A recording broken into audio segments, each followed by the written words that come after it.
Well, hello. Today's video is primarily for people with head and neck cancer who are either going to be going through some neck surgery or considering going through some neck surgery, and how it affected me, and some things that you can do to prepare for this particular surgery. First off, let me tell you what I had.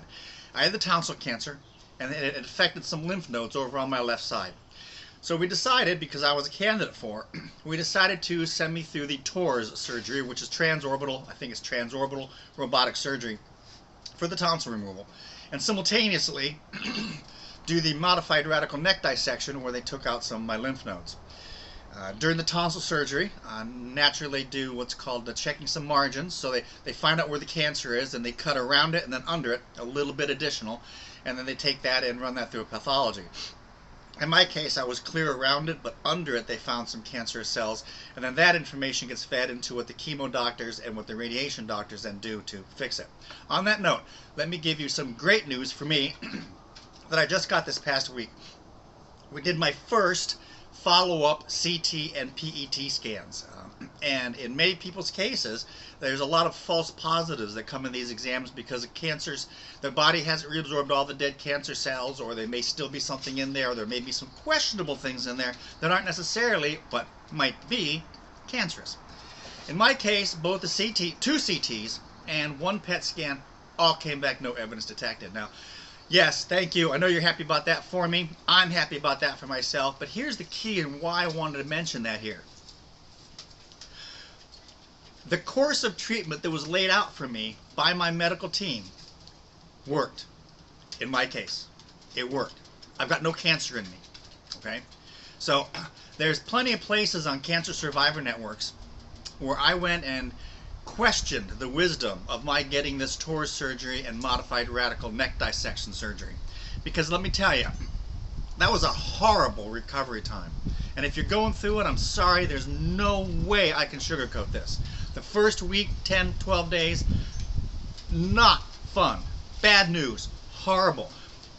You probably questioned whether it was worth doing it or not. It was a very, very, very bad time in my life.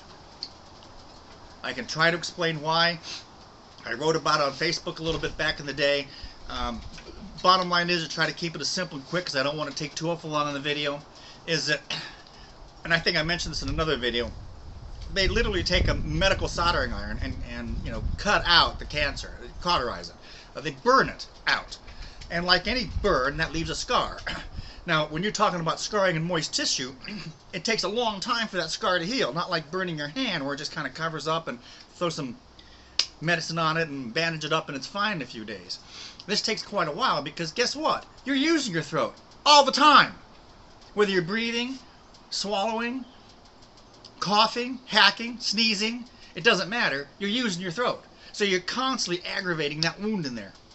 And it took me quite a while. And I had that nasal tube. I would imagine most people get that. I didn't ask for it. It was just I woke up with it in my nose.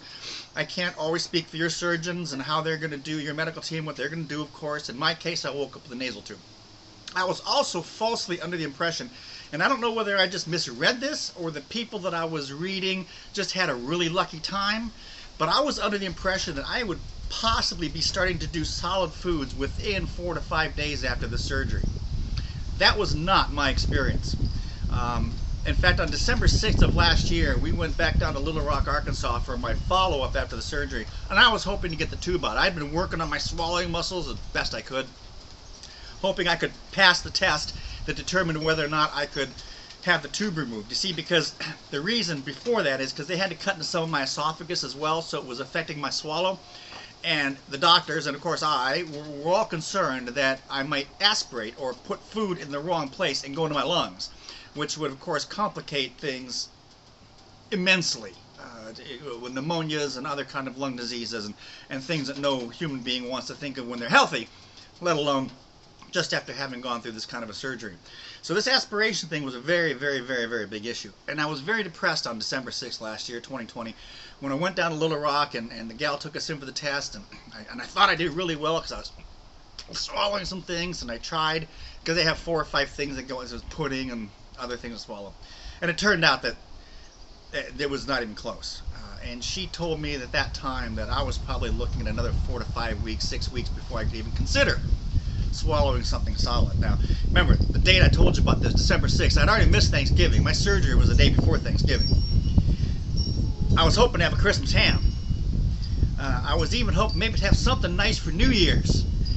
And we were going to start chemo and radiation the first week in January. So it was realistic to me that I was not going to eat or drink or swallow anything solid for now several months. But it did kind of turn out that way, by the way. It wasn't until well into March or April when I really was able to start swallowing some things. It got progressively better. That's another conversation, another video. Don't get yourself too depressed or down on that. That's not the big issue. But it did take a while to start swallowing again. And so that's one of the things I want to cover with you. You know, first off, yeah, if you're going through it, there's a good reason to be worried and concerned. Okay, I get it. Yeah, I've been there. You know, I survived it. Good chance you will too if you have to go that way. Just understand it's going to be painful. So step one, the only thing I really wish my doctors would have done differently in this surgery situation, this whole part of the recovery and treatment, was prescribe either better and/or better and more pain meds. Again, I got out of the hospital the day before Thanksgiving. Now, I understand. I've been around for 60 years. I know how people act around that time. I know they're in a hurry. They got trips planned. They got family coming in. They got turkeys getting. They got stuff happening. I get that. I don't fault the medical staff at all for having a real life. I get this. Okay, so I'm not upset with anybody over this. It's natural human nature. They were great. They did a fine job. All of them did. But one place where the doctor, I think, could have been a little bit more proactive was to provide me more than 3 days of pain meds.